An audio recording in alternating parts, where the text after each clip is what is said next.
Hey guys, BMS here, and I hope you all are ready for some more hot 8-bit BDSM whipping action. It's Castlevania 3. Now last time we took out Alucard Stage 7, the last stage before you actually get into the castle. So let's jump back to Sypha's path here and knock out her 7th stage, which is actually the first stage inside the castle for her. I believe the name of this location is the Castle Courtyard, if I'm not mistaken.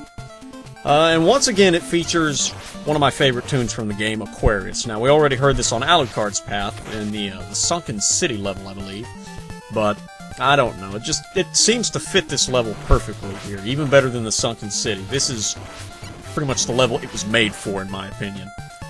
Now, here's an interesting thing to note. Now, in a normal game, your first playthrough, this is where the enemies start to do their maximum amount of damage. You know, a quarter of your health per hit. Up to this point in the first playthrough, for instance, you know, they'd be doing maybe 2-3 blocks of health. This is where shit gets real, basically, because you've got 4 hits and you're dead. And that's with Trevor, who can take the most damage, so go figure.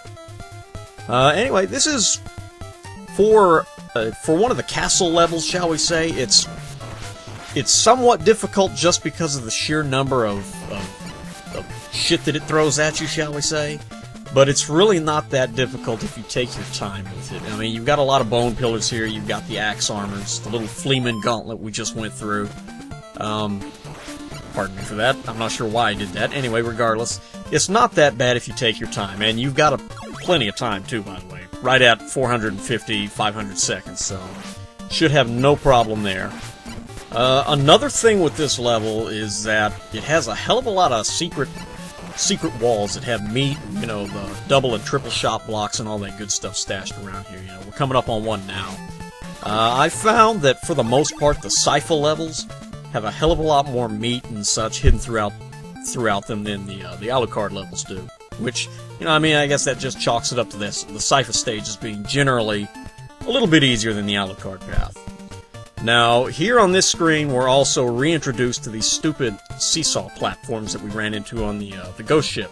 This is the jump right here. You have to be damn near pixel perfect at, or else you're going to miss that little seesaw platform there. I don't know why they made it so strict, but I can remember as a kid, I died over and over and over again trying to make that one fucking jump. And it's ridiculously hard for what it is. Plus, it's, you know, right at the end of a checkpoint, so if you die, you have to go all the way back. It can get annoying real quick. Anyway, once you make it through there, you're pretty much done with the hard part of the level. The only thing you really have to watch out for here is this little downward scrolling screen, which we'll run into one more of these on the last level, so this is pretty much for practice right here. There's no enemies here, so thank God for that. It's just warming up. Once again, beware of the black field on top, because it will definitely kill you here. A hell of a lot faster than on the ones that are scrolling upward, shall we say. But once you get through there, also be careful of the crumble blocks in that last screen. Just mind where you're stepping, don't get ahead of yourself. But anyway, once you get done with that, we come up to the boss area, which, again, it's a rehash boss thing. It's the same set that was in Alucard's Stage 7, so you should already be familiar with these guys.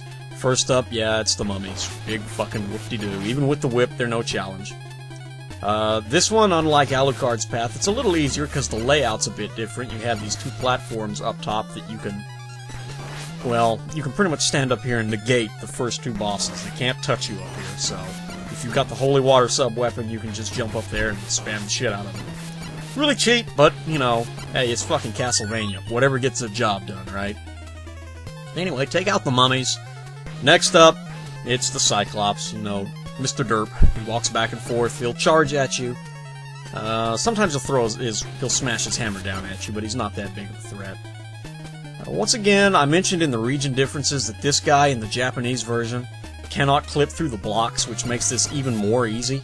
But even in the American version, where you can go all the way to the edge of the screen, it's... Come on, it doesn't get any easier than this, folks. I mean, this is for a late-stage boss. You'd think they would have gave him some new attacks or something, but anyway... who knows? I'm not the one that designed it, whatever. And besides, I'm not arguing anyway too much. Once you deal with those 2, we get to deal with the gargoyle guy here. Really, I mean, if you can get past the fact that he has an insane amount of health, he's not that bad. Plus, you know, with all the platforms here, the chance of him doing any damage to you is really small.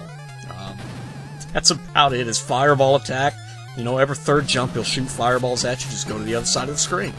Not that hard. It really didn't show up in the region difference video, but the fireballs that he shoots are different in the Japanese version.